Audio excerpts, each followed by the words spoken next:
கரூர் சம்பவம் தொடர்பாக டெல்லி சிபிஐ அலுவலகத்தில் தாவைக்க நிர்வாகிகள் இன்று 3வது நாளாக விசாரணைக்காக ஆஜராகியுள்ளனர். நேற்று நடைபெற்ற விசாரணையானது அவர்களும் 8 மணி நேரம் நீடித்தது. இதுபற்றி விரிவான தகவலை தர காத்திருக்கிறார் செய்தியாளர் ராமகிருஷ்ணன்.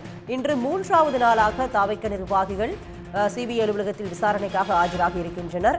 விவரங்கள் என்ன? இன்று எத்தனை மணி நேரம் இந்த விசாரணை போக வாய்ப்பு இருக்கு? விவரங்கள். அதாவது விஜய் கரூரில் நடத்திய பொதுக்கூட்டத்தில் ஏற்பட்ட கூட்ட நெரிசலில் சிக்கி 41 பேர் உயிரிழந்த சம்பவம் தொடர்பாக 2 நாள் தாவேகா நிர்வாகிகளிடம் நடத்திய விசாரணை இன்று 3வது நாளாக தொடர்கிறது.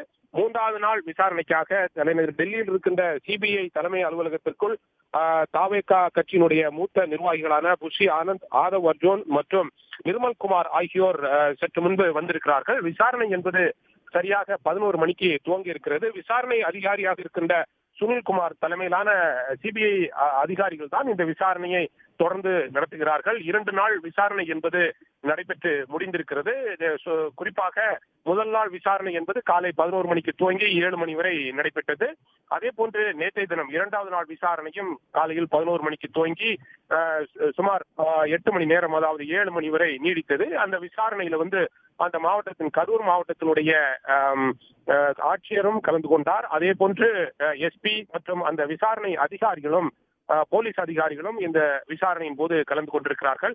2 தரப்பினரையும் தனித்தனியே சிபிஐ அதிகாரிகள் விசாரணை நடத்தியிருக்கிறார்கள். முதல்ல விஜய் கட்சியை சார்ந்த 3 நிர்வாகிகளிடம் தனியாக விசாரணை நடத்தியிருக்கிறார்கள். அப்போது செப்டம்பர் 27ஆம் தேதி விஜய் நடத்திய அந்த பொதுக்கூட்டத்தினுடைய விவரங்களை கேட்டறிந்திருக்கிறார்கள். குறிப்பாக எத்தனை மணி நேரம் அந்த பொதுக்கூட்டம் என்பது நடந்தது, எவ்வளவு மணி நேரம் போலீசார் அந்த பொதுக்கூட்டத்தை நடத்துவதற்கு அனுமதி வழங்கியிருந்தார்கள், எவ்வளவு பேர் அந்த பொதுக்கூட்டத்தில் கலந்து கொள்வதற்கு போலீசார் அனுமதி வழங்கியிருந்தார்கள், என்னென்ன நடைபெற்றது, விஜய் எத்தனை மணிக்கு வருவதாக இருந்தது, அவர் வருவதற்கு காலதாமதம் ஏற்பட்டதா, எத்தனை மணிக்கு அவர் அந்த பொதுக்கூட்டத்தில் கலந்து கொள்ள வந்தார், எவ்வளவு பேர் வருவார்கள் என்று எதிர்பார்க்கப்பட்டது, ஆனால் எதிர்பார்த்ததை விட எவ்வளவு பேர் அந்த பொதுக்கூட்டத்தில் கலந்து கொண்டார்கள், கூட்ட நெரிசல் எந்த காரணத்தால் ஏற்பட்டது என்பது பற்றிய விவரங்களை எல்லாம் அந்த தாவேகா கட்சியினுடைய நிர்வாகிகளிடம் முதல் நாள் கேட்டறிந்தார்கள். அவர்களை பொறுத்தவரையில் முழுக்க தமிழ்நாடு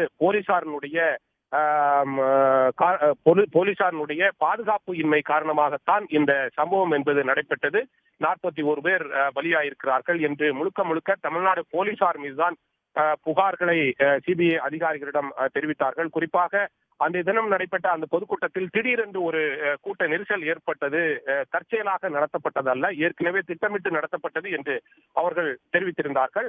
அந்த பதிலை கேட்டுக்கொண்ட சிபிஐ அதிகாரிகள் அடுத்த கட்டமாக கரூர் மாவட்ட கலெக்டர், எஸ்பி மற்றும் விசாரணை அதிகாரிகளிடம் தனியாக கேட்டறிந்தார்கள். குறிப்பாக விஜய் கட்சியினுடைய நிர்வாகிகளிடம் கேட்டதை போலவே போலீஸ் அதிகாரிகளிடம் கேட்டிருக்கிறார்கள்.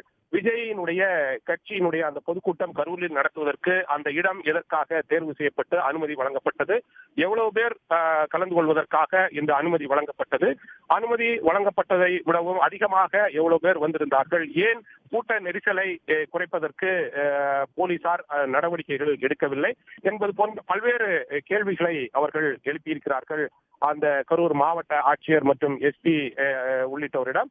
அப்போது சிபிஐ அதிகாரிகளிடம் அவர்கள் பேசும்போது முழுக்க அந்த கூட்டத்திற்கு ஏற்பாடு செய்த நிர்வாகிகள் தான் இதற்கு முழுக்க காரணமாக இருக்கிறார்கள். குறிப்பாக நாங்கள் ஒரு குறிப்பிட்ட அளவு மக்கள் தான் அந்த கூட்டத்தில் கலந்து கொள்ள வேண்டும் என்று நாம் கண்டிப்பாக ஒரு உத்தரவை பிறப்பித்திருந்தோம். ஆனால் அளவுக்கு அதிகமாக அந்த இடத்தில் அந்த கட்சியினுடைய தொண்டர்கள் கூடியிருந்தார்கள்.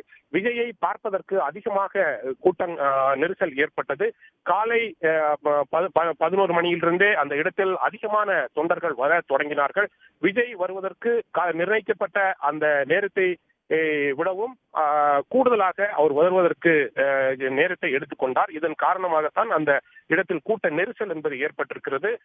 குறைவான ஆட்கள் வருவார்கள் என்று எண்ணியிருந்த நிலையில் அதிகமான மக்கள் கூடியிருக்கிறார்கள். அவர்களுக்கு உணவு, தண்ணீர் மற்றும் கழிப்பிட வசதிகள் என்பது போதுமானதாக ஏற்பாடு செய்யப்படவில்லை நிர்வாகிகளால். இதன் காரணமாகத்தான் அந்த இடத்தில் இது போன்ற ஒரு கூட்ட நெரிசல் ஏற்பட்டு 41 பேர் பலியாயிருக்கிறார்கள் என்றெல்லாம் அவர்கள் சிபிஐ அதிகாரிகளிடம் தங்களது தரப்பு விளக்கங்களை தெரிவித்திருக்கிறார்கள்.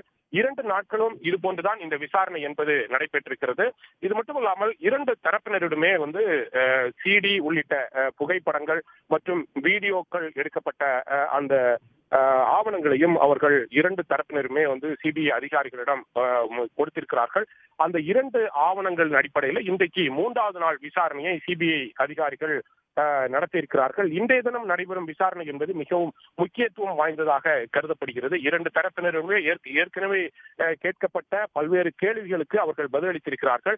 அந்த அடிப்படையில் தான் இன்றைக்கு 3வது நாள் விசாரணை என்பது நடைபெறும். அடுத்த கட்டமாக இன்றுடன் இந்த விசாரணை முடிவடையும் என்று ஒரு எதிர்பார்ப்பு இருக்கிறது. இன்றும் சுமார் 8 மணி நேரம் அவர்களிடம் விசாரணை நடைபெறுவதற்கு வாய்ப்புகள் இருக்கிறது. இவர்கள் இன்றைக்கு கொடுக்கும் இந்த பதிலை பொறுத்துதான் அடுத்த கட்டமாக இந்த விசாரணையை இன்றுடன் முடித்துக் கொள்ள வேண்டுமா அல்லது இன்னொரு நாள், நாளை நியூ இயர் என்பதால், புத்தாண்டு என்பதால் நாளைக்கு விசாரணை இருப்பது என்பது இருக்காது என்று எதிர்பார்க்கப்படுகிறது. அல்லது மீண்டும் இவர்களை விசாரணைக்கு அழைக்க வேண்டுமா, இவர்கள் 3 பேரையும் விசாரணைக்கு அழைக்க வேண்டுமா அல்லது வேறு அந்த தாவேகா கட்சியினுடைய நிர்வாகிகளை அழைக்க வேண்டுமா, அந்த கட்சியினுடைய தலைவராக இருக்கின்ற விஜயை விசாரணைக்கு வளையத்திற்குள் கொண்டு வர வேண்டுமா, அவரையும் தலைநகர் டெல்லிக்கு அழைக்க வேண்டுமா, அழைத்து விசாரணை நடத்த வேண்டுமா என்பது பற்றிய முடிவுகளை எல்லாம் இன்று நடைபெற இருக்கின்ற இந்த விசாரணையின் முடிவில் தான் சிபிஐ அதிகாரிகள் எடுப்பார்கள். உடனுக்குடன் செய்திகளை தெரிந்து கொள்ள சன் நியூஸ் பெல் ஐகானை கிளிக் பண்ணுங்க.